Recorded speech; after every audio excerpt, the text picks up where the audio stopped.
Estamos na Secretaria de Assistência Social com o professor Eduardo e ele vai contar como é que funciona esse equipamento da Prefeitura. Professor, conta pra gente, né, como é que está estruturado, assim, no macro, a sua secretaria. Então, a Secretaria de Assistência Social ela tem uma sede administrativa, que é onde nós estamos. E ela tem mais de 16 unidades, né? Ela tem 4 CRAS. Os CRAS são os Centros de Referência da Assistência Social, que é uma criação do Sistema Único de Assistência Social, que é uma criação federal. E os CRAS estão situados nos bairros mais carentes, mais pobres, onde tem uma população em situação de exclusão social maior. Então tem o CRAS Cidade de São Pedro, o CRAS Fazendinha, o CRAS Jardim Isaura, em Parque Santana, e o CRAS Centro. Como o município é muito grande e alguns bairros ficam muito distantes dos CRAS, nós acabamos criando um serviço aqui, que é próprio do nosso município, chamado NAS, Núcleo de Assistência Social. Ele atende um bairro distante, apesar da demanda ser bem menor que o CRAS, e então, para que essas famílias não tenham que se deslocar grandes distâncias, funcionam esses NAS, um em Colinas, o outro no Jardim Itapuã, um no Cururuquara e o outro na Vila Esperança, né? Além dessas unidades de atendimento direto ao público, que demandam o serviço social por alguma razão, às vezes pedindo uma orientação, às vezes pedindo um apoio, seja na forma de cesta básica, do medicamento, de cobertor, caminhão para mudança, transporte para os hospitais, orientação para conseguir, por exemplo, benefício da prestação continuada junto do INSS, orientação quanto a procedimentos em relação aos filhos, às vezes mulheres vítimas de violência, assistência jurídica, praticamente tudo, assistência jurídica. Então eles demandam essas unidades de atendimento, né? Além desses CRAS, eu tenho um CRES, que é um Centro de Referência Especializado de Assistência Social, que funciona aqui na Porto Rico. O CRES ele atende os adolescentes em conflitos com a lei, em LA e PSC. Quantos adolescentes a gente tem mais ou menos hoje? Nós temos aproximadamente, entre LA e PSC, ao longo do ano, em torno de 70. O LA é Liberdade Assistida, o PSC é Prestação de Serviço à Comunidade. Então no CRES eu tenho um psicólogo, tenho 3 assistentes sociais, né? E atendo lá também os casos de violência. Violência doméstica em geral, violência contra a mulher, violência contra o idoso. Olha, os casos de violência doméstica, apesar da gente saber que existe uma quantidade razoável, a chegada ao CRES é muito pequena. Porque, em geral, as mulheres, às vezes, nem abrir BO contra os seus maridos, elas querem. Uma série também dos filhos e tal, acho que a questão dela se manter depois, né? Às vezes elas não trabalham. Torna o inibidor de uma ação. Não que a violência não existe nas classes sabe que existe. Economicamente mais favorecidas, né? Mas autonomia, né? As mulheres teriam mais autonomia em tese, mas mesmo essa ela é muito escondida, né? Difícil às vezes as mulheres criar coragem para ir lá, e aquelas que na última hora se arrependem, né? Coitado, ele vai preso. Nós temos um delegado em Bariri que falou uma frase fantástica. Ele, o Dr. Magdanello do primeiro DP, amigo, ele disse o seguinte: quando chega uma ocorrência de violência de marido com a mulher, e ele percebe que a mulher ela quer retirar, ele diz assim: agora a briga é comigo, ele fala para o marido. Ele interfere na ação, né? Para que proteja a mulher. Isso é interessante. Então, na verdade o CRES, ele atua nessas situações onde o processo de rompimento de laços já está estabelecido. Que é o caso do adolescente que já entrou em conflito com a lei, ele já não é bem visto na sua comunidade por essa razão. Desse tratamento de menores, quais são os ilícitos cometidos por ele, a sua maioria? Existem algumas coisas bastante leves, em termos, né? Não sei se alguma coisa legal é leve. Por exemplo, dirigir sem habilitação. Sim. Atos de violência, às vezes brigas na própria escola ou em locais públicos. O envolvimento com o tráfico. Tem muito, não? Tem. Adolescentes, principalmente. Você diria que é a maioria? Não é a maioria. Que chega não é a maioria. Nossa, eu não tenho de memória estatística. Não, mas é bom isso, porque nós vamos dar uma matéria em relação a drogas com a polícia. Porque o CREAS é coordenado pela Ana de la Pria, que ela está de férias nesse momento, e eu tenho lá a Regina, que é psicóloga, o Edielso, que é assistente social, e a Érica, que é assistente social. O Edielso atende aos adolescentes em LA e TSC, a psicóloga organiza grupos, e nós lá também fazemos curso de capacitação. Esse final de ano, em novembro, nós fizemos um curso para formação de garçons e garçonetes e um curso para formação de pizzaiolo. Curso de 20 horas, um curso prático. Tanto voltado para quem? Para desempregados? Não. Esse curso lá no CREAS é voltado para os adolescentes. Para os adolescentes. Habilitando-os, né? Exatamente. Alguma coisa. É uma forma de a gente tentar mostrar para ele que há alternativas para ele se inserir no mercado de trabalho. É claro que é quase que uma sondagem, né? Porque alguns adolescentes no curso de pizzaiolo, alguns se entusiasmaram tanto, a gente percebeu que eles aprenderam mesmo, né? Nossa, porque no último dia principalmente nós convidamos as famílias e as pizzas eram feitas pelos adolescentes servidas por eles. Muitos já tinham feito curso de garçom, onde se ensinava desde compor uma mesa, como servir uma mesa, como tratar o cliente, todo aquele processo que denota uma qualidade de serviço do ambiente onde está trabalhando, entendeu? E esse ano nós vamos dar continuidade a esses cursos no CREAS. Além do CREAS, nós temos aí a Casa do Idoso, aqui no Parque Fernão Dias, onde nós abrigamos aqueles idosos que entraram em processo de rompimento de laço. É isso que é um pouco difícil para as famílias. É na Rua Ibirapuera, né?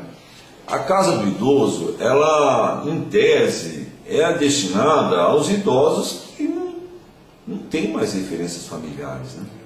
Ou que estão em situação de abandono. Porque hoje o próprio Estatuto do Idoso, a Constituição Federal, inclusive, diz, né, que os filhos são responsáveis pelos seus pais. Está na Constituição isso. E diz também, os pais idosos, é claro, e diz também que o idoso tem direito à convivência com a sua família e a convivência com a sua comunidade. Não é nem para estar na Constituição. A tendência das pessoas é imaginar, o idoso vive 30 anos no Parque Santana. Teve AVC, teve algum problema? Não. Vamos botar ele no asilo, eles usam a palavra asilo, né? Mas vamos botar ele lá. Mas filho, ele viveu uns 30 anos naquela comunidade. É a referência dele. A família é a referência dele. Nenhum abrigo substitui isso. Isso é difícil entrar na cabeça das pessoas. Porque é muito comum famílias terem pais ou mãe que tiveram um AVC. É claro que é difícil para a família cuidar. Ninguém sabe por que a família tem essa atribuição e outras não têm. Sabe lá quais são os desígnios divinos, né? Então, mas a tendência da família não. Então, não quero mais, vai para a prefeitura, vai. E aí a gente tem muita pressão para estar resolvendo isso. E a Casa do Idoso, ela não é uma clínica de retaguarda. É uma casa de idosos, que não tem, né, em tese, seriam casas para idosos que poderiam ter um certo grau de independência, alguns são dependentes mesmo, né? Até porque alguns, depois de muitos anos de casa, vão adquirindo outras doenças próprias da velhice, né? Chegando aos seus 80, 90 anos, tem os problemas que a população em geral tem. Mas não é isso que às vezes que a sociedade entende. Até nós vemos hoje, está aumentando muito os casos de Alzheimer, por exemplo. A sobrevida está aumentando, então casos de Alzheimer, a gente viu um caso ou outro. Hoje a gente recebe famílias aqui, porque meu pai está assim, é muito difícil para a família.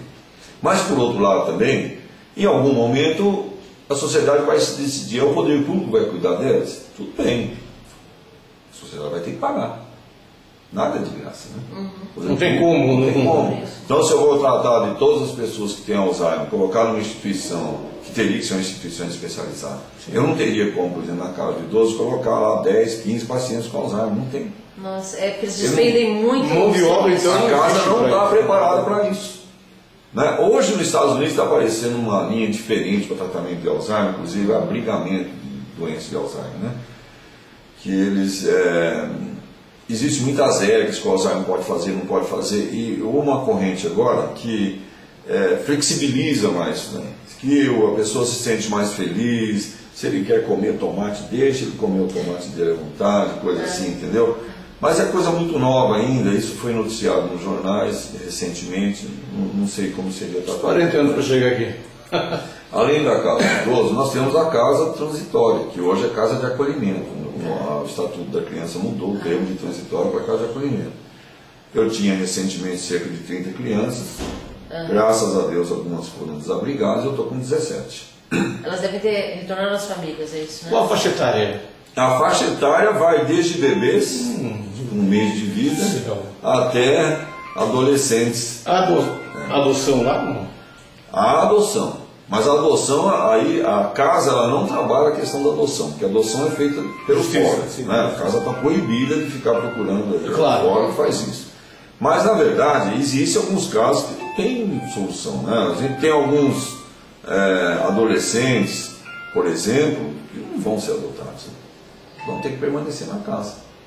E aí, assim, hoje o Estatuto, ele prega que a criança pode ficar na casa no máximo 2 anos. Uma forma de pressionar, agilizar os procedimentos, ou para adoção, ou para o retorno às suas famílias. E quando não ocorre isso? Mas tem coisas que não tem jeito. Estoura o prazo e vai tocando. Não tem jeito. Não tem jeito. Olha, eu tenho, por exemplo, produtores assistentes sociais, tenho uma pedagoga e tenho a responsável administrativa. E as crianças, se elas forem já em idade de ensino fundamental, elas vão para a escola regular, as da creche vão para a creche, e durante o dia quase nem permanece. Durante o período normal de aulas, as crianças ou de manhã ou de tarde vão para a escola, as que estão em creche ficam o dia inteiro na creche. Então elas têm porque na verdade a casa transitória, ou casa de acolhimento, que é o nome correto agora, ela não é uma prisão, ela não é um instituto correcional, ela é um abrigo para garantir a segurança dessas crianças. Então as crianças não estão presas ali, elas têm direito à convivência com a sua comunidade, e elas têm que estar preparadas para voltar para essa comunidade. E muitas vezes, a maioria das vezes... Então a rotina que vocês criam lá dentro é uma rotina comum da... É como se fosse uma casa. Uma casa, né? Não é? É que às vezes é difícil para as pessoas entenderem isso, né? Porque é claro que a gente recebe lá crianças numa situação, às vezes, de ausência completa de limites. Né? Então, nós você temos, tem que educar uma criança que é um processo educativo de longo prazo, que educação é sempre coisa de longo prazo, né? Se fosse fulano, não faz mais isso, ele não fizesse mais, estava a hora, estava resolvendo o problema, né? Mas é um processo de longo prazo, e mesmo a gente às vezes é muito incompreendido em relação a isso, até às vezes pelas próprias escolas. Porque nem sempre as crianças que vão para lá são crianças que estão habituadas a obedecer um regulamento, ter uma hora. Além dos seus vícios, né?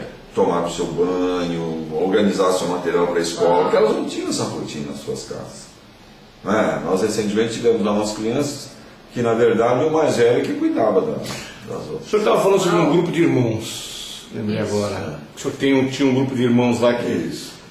Que eles têm uma faixa aí, sobre adoção, o grupo de irmãos. Eles têm uma mais velha, acho que está com 16 anos, a outra tem 14, a outra estão há 2 anos na casa, e não vão sair da casa.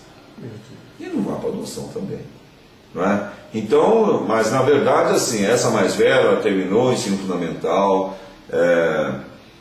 ela fez o curso de pizzaiolo, fez o curso de garçonete. Então a gente vai instrumentando ela para que ela possa, ao completar 18 anos, sair da casa e ter a guarda dos irmãos, e a irmã de 14 anos vai ter 16. Sim. Então, e aí normalmente é assim, a gente simplesmente fala, saiu da casa, tchau e benção. Nesses casos, nós alugamos a casa, a assistência social acompanha, arrumamos emprego, não é? E ela teve esse processo de formação, quer dizer, ela está fazendo um curso de computação. Hoje nós temos um acordo com a Escola Pentágono, e a partir desse ano, as nossas crianças vão 2 vezes por semana para o Pentágono. Tem curso desde violão até de computação. Nós levamos as crianças no Pentágono, a direção do Pentágono muito gentilmente esteve visitando a casa, percebeu a importância de estar fazendo um trabalho social nesse sentido. Então a gente proporciona uma formação para essas crianças. Se elas tiverem que depois sair da casa só aos 18 anos, elas estão preparadas para trabalhar e para enfrentar o mundo aí fora. Deixa eu perguntar uma coisa, professor. Quantos funcionários tem na sua secretaria hoje? Nós temos em torno de 262 funcionários. E no global, assim, quantas pessoas são atendidas, né, entre esses então, abrigos, nós atendemos, todo esse trabalho que vocês fazem? Ao longo do ano, nós atendemos cerca de 25 mil pessoas ao longo do ano. Foi a última estatística que eu fiz. Eu não estou aí nem computando aqueles casos que a pessoa só veio, entrou, pediu orientação e foi embora. Essas 25 mil são aquelas que passaram pela assistência social. São pessoas ou atendimentos? São tipo, pessoas. A mesma pessoa passa 10 São pessoas. O atendimento é um pouco superior. Tá, Então, nossa. 25 mil pessoas. Olha, no ano que, por exemplo, quando houve a inscrição do Minha Casa Minha Vida, as inscrições foram feitas nas unidades de assistência social. Foram 7 mil e poucas inscrições. Uau. Em um período de um mês. Então, em um mês aqui, além de todo o trabalho, vieram 7 mil e poucas pessoas. E como é que é, professor Eduardo, administrar isso? O dia é curto? O dia é horas? curto. O dia é curto. Eu costumo dizer, Quando começa a sua hora? Eu começo normalmente a trabalhar às 8 horas. E termino por volta das 20, 20 e 30, 21, todos os dias. No mínimo 12 horas. Como o seu trabalho exige um horário especial, por exemplo? Exige. Alguma coisa acontece de madrugada, o senhor... A guarda me aciona. Esse ano mesmo eu já fui acionado 2 vezes. Uma vez era 11h30 da noite, e outra vez era próximo de uma hora. E você pode falar para a gente do que se tratava? Um desses uma das vezes que foi 11h30 da noite, na verdade não foi 11h30, foi em torno de 8 horas da noite, mas o atendimento foi até as 11h30. Foi uma situação de risco na rua Rouxinol, na cidade de São Pedro. A guarda me ligou, eu fui até lá conversar com as famílias, porque tinha acabado de ocorrer o deslizamento e era uma situação de risco, mas... O senhor faz também um trabalho de mediador, pelo que eu entendo, é isso? Isso, a gente vai, conversa, porque as famílias estão muito nervosas, né? Porque elas, a princípio, estão temerosas de ficar nas suas casas, mas, por outro lado, também não querem sair das suas casas. Né? Dilema, hein? E aí a gente também avalia, porque eu trabalho com isso há 10 anos, eu vejo se aquilo dá para passar a noite e a gente depois, no outro dia, com luz, analisar melhor e tal, ou se é uma situação que diz, olha, tira porque ninguém garante isso à noite, né? Então isso a gente também, às vezes, nós corremos alguns riscos ao tomar essas decisões, porque se eu chego lá e eu avalio que dá, e Deus me livre, guarda aconteça alguma coisa, quer dizer, eu vou ficar com a consciência, né? E por mais que eu tenha tomado a decisão que eu achei que era mais correta, mas a gente nunca sabe se de repente de madrugada cai uma chuva, é inimaginável, né? Ou a terra se movimenta ali. E tive uma ocorrência aqui na Estrada Sul, teve uma inundação de 3 casas ali, bem no limite ali do Nilville, lá embaixo, onde tem umas pedras, uma chácara. Pesqueiro ali, né? É antes do pesqueiro. Antes mesmo, é bem aquela baixada anterior ao pesqueiro, anterior ao que condomínio de Vila Velha. Né? Então ali inundaram aquelas 3 casas na lateral, porque por incrível que pareça, aquele córrego transbordou, passou por cima do asfalto, a casa do lado, as duas de lá teve meio metro de água. E a outra casa, que está um pouco mais, ao lado do córrego, mas um pouco mais alta, teve em torno de 20 centímetros de água. E na estrada São João, que é o mesmo córrego, mas lá mais em cima, um pouquinho para baixo do Pesqueiro Moraes. Lá inundou 3 casas. Mas ali, assim, a chuva foi muito intensa, mas também eu acho que houve a água que saiu do açude do pesqueiro também. Né? Sim, eles devem ter liberado um pouco mais de água para evitar o rompimento do açude. Sim, senão ele... Aí o córrego encheu e as pessoas ocuparam a margem do córrego, que é um problema que a gente sempre fala, gente. É igual acontece com o Tietê em São Paulo. Ocuparam o espaço que o rio precisava para se espraiar. Porque eles completamente aquilo. Então, aí o pessoal fica às vezes brigando com o prefeito de São Paulo, essas coisas todas. Mas a Globo mostrou essa semana a quantidade de lixo. É uma imensidão de lixo, gente. A gente vê aqui na represa quando ele solta tudo de São Paulo, que vem quando a água baixa fica presa. Além disso, a questão de invadir os domínios do rio, né? Aí aprofunda a calha, mas aí vem lixo que diminuiu a calha. Ele vai se rebelar, né? Isso, impermeabiliza o solo, não é? Sim. A água tem que ir para algum lugar. Para algum lugar tem que ir. Aí ela se rebela, né? E se rebela da pior forma possível. Então ali, nesse caso da enchente ali na estrada de São João, foi isso. E uma terceira vez foi à noite também, foi umas 7h30 da noite, foi aqui no Jardim Itapuã. Que algumas casas encheram ali também, numa chuva muito intensa. Foi a chuva mais intensa que nós tivemos. até agora. Aí você dá uma avaliada na situação, tanto... Isso, fui lá e conversei com os munícipes que tiveram as casas alagadas, quem perdeu o colchão, aí nós voltamos com a Piruacom, peguei o colchão, levei lá. Então é um processo que leva geralmente 2 a 3 horas. Nos contaram assim que você costuma atender pessoalmente os munícipes. Eu atendo pessoalmente. Né? Em alguns casos eu atendo pessoalmente. Eu procuro, às vezes, que os munícipes vêm e querem falar comigo. Aí não aceita falar com ninguém, você fala com o professor Eduardo. Então fica, eu dentro das minhas possibilidades, eu confesso, chamo para minha sala, ou para outra sala. E para um homem assim, que foi professor durante 30 anos, professor de criança pequenininha, professor de biologia, de matemática, de adulto, de adolescente, qual que é a diferença de atender essas pessoas pessoalmente e de atuar como professor? Ou tem uma proximidade? Não, eu vejo uma proximidade, né? Porque de qualquer forma, o diálogo que você tem com os munícipes, ele tem uma função educativa da mesma forma que um professor de sala de aula. Quer dizer, uma educação de mão dupla, né? Porque ao mesmo tempo que eu conheço da realidade do munícipe, e ao mesmo tempo ele também tem uma perspectiva do meu ponto de vista a respeito daquela situação, né? E é um diálogo, quer dizer, não tem aqui uma atitude professoral, como eu tenho em sala de aula, onde tem um conteúdo específico para ser transmitido, mas também tem a questão da educação mais ampla, mas eu não deixo também de dialogar com ele daquela condição que ele está vivendo, né? Porque qual é o objetivo principal da assistência social? Bom, eu posso dizer o seguinte, é garantir que as pessoas tenham autonomia nas suas vidas. Autonomia de decisão, autonomia de sustento, autonomia de busca de trabalho, autonomia de gerar renda. Esse é o grande objetivo da assistência social, porque essas pessoas, ao adquirirem essas autonomias, elas não precisam mais da assistência social. Tá. Então, e normalmente as pessoas têm essa autonomia por alguma circunstância, como Isso, a gente, então, ela perde e a assistência social ajuda exatamente, a superar aquela situação eventual de desamparo, que acontece às vezes em decorrência, uma família está estruturada, aí de repente há um acidente. O provedor da família se acidenta, não pode trabalhar. O imprevisto ocorre tudo, né? Então, essa família precisa de apoio. Né, para ela não entrar no processo de exclusão social. Porque a tentativa é ela não entrar em processo de exclusão social. Porque depois que ela entra num processo de exclusão social, o resgate é muito mais difícil. Hoje, por exemplo, o governo federal tem um programa forte chamado Renda Cidadã, por exemplo, o Bolsa Família. Né?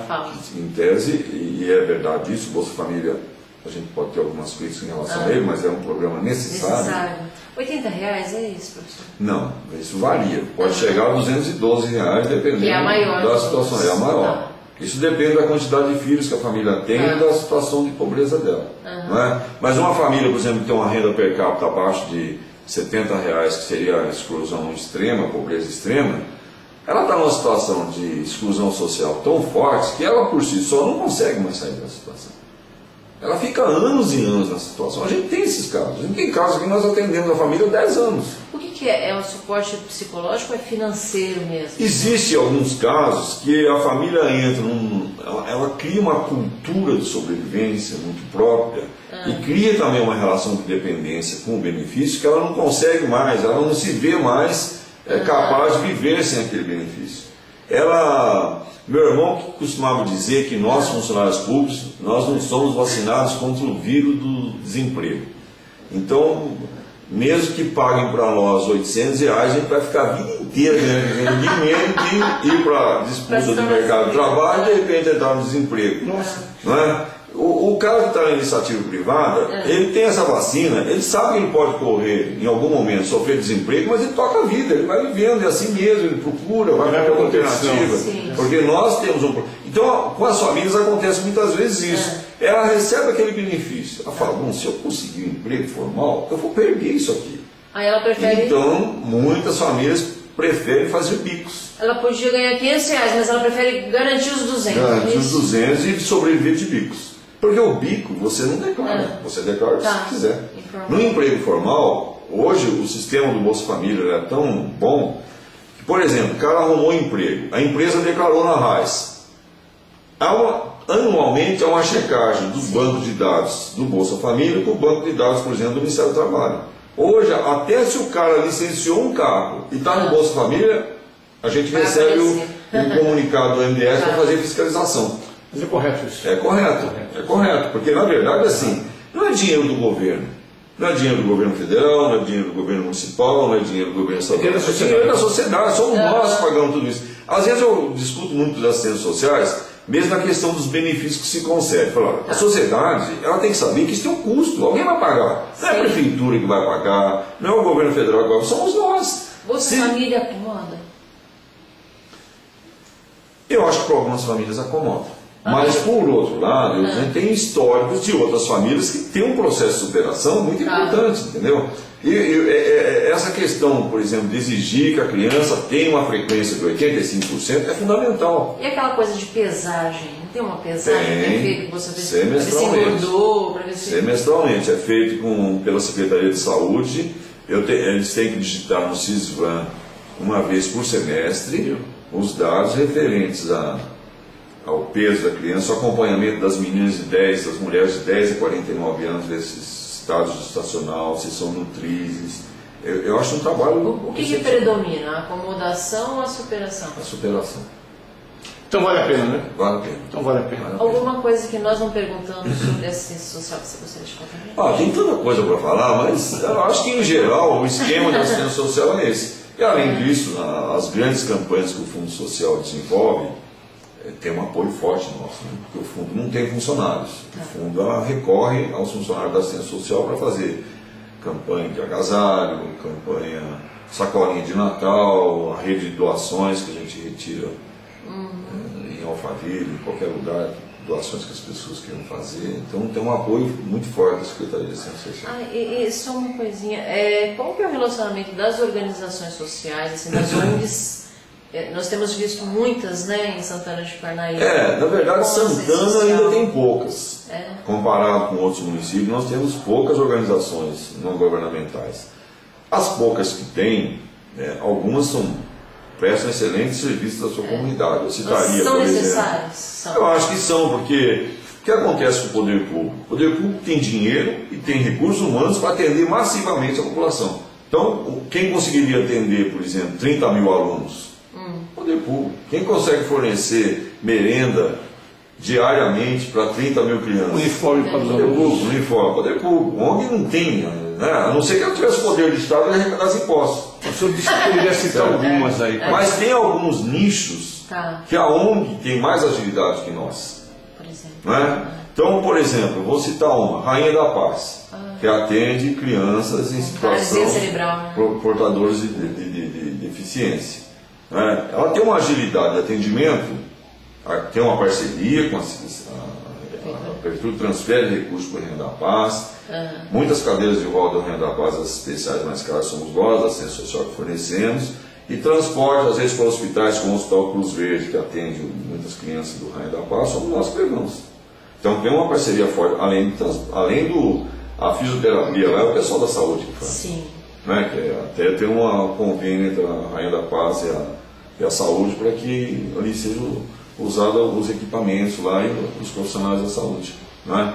Então, eu citaria também, além do Rainha da Paz, apesar de lutar com muita dificuldade, a ProEx. A ProEx faz uma coisa importante, que é a inclusão do portador de necessidade especial ou da pessoa portadora de deficiência, como a gente queira chamar, no mercado de trabalho.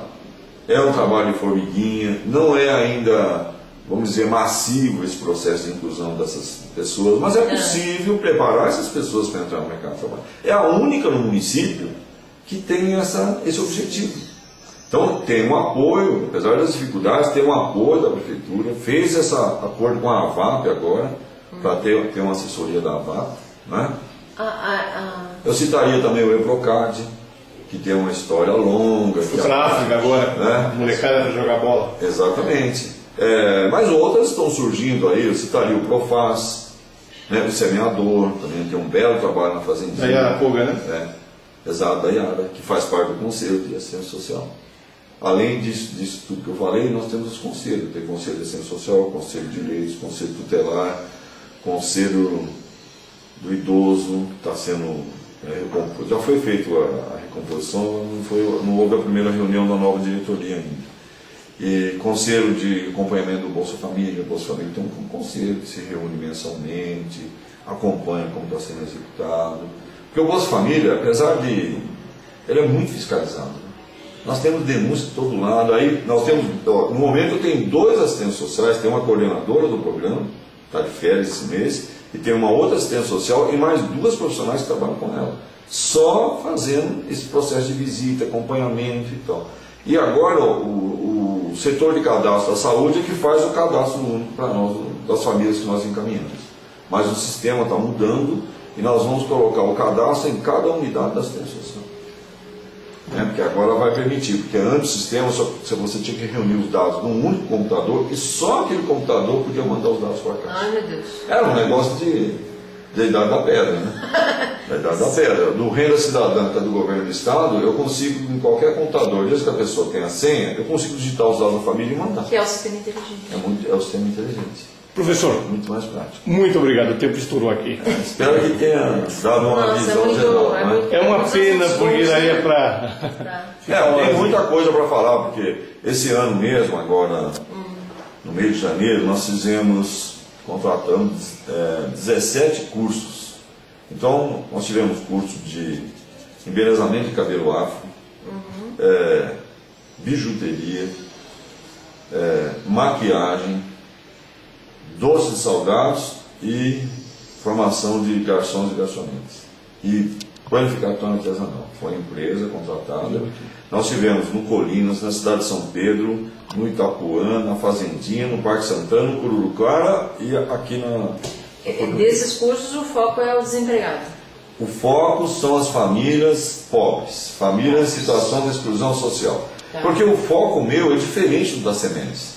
Tá certo. Eu tenho que lidar com aquelas pessoas que estão em situação de exclusão mais acentuada. Tá. Entendeu? O fato do chefe de família ter uma renda precária não vai inibir a sua ação da família, né? Essa é a ideia. Normalmente, assim, o que nós consideramos como família pobre? Aquela que tem uma renda per capita inferior a 50% do salário mínimo.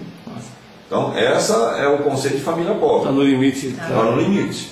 Aí, se ela entra numa renda, como o governo federal coloca, né? Para entrar no Bolsa Família tem que ter uma renda per capita abaixo de R$140. Mas aí é o pobre já. E se for uma situação miserável, a renda per capita abaixo de R$70. Que a gente trabalha com miserabilidade total, né?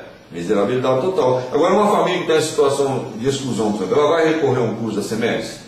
Até pode, mas não. Ela tem barreiras psicológicas, barreiras de formação, uma série de coisas, entendeu? Então ela tem que passar por um processo de inclusão. Quando a gente tem um curso de bordado, ninguém vive vendendo bordado, mas qual é o grande objetivo do curso de bordado? É a socialização, é a integração, é permitir que as mulheres saiam do ambiente doméstico. Em algum momento ela está fora daquele ambiente doméstico, que nem sempre é um ambiente bom, né? Às vezes é um ambiente opressor, e lá ela está com as iguais.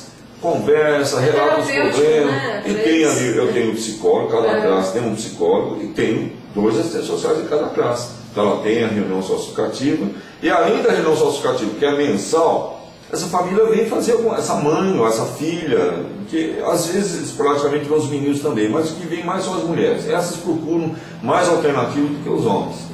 São as guerreiras. Haja vista a PEMAI. Quem que comanda a PEMAI? São as mulheres. Quem que são os maiores associados? O maior número de associados? Mulheres.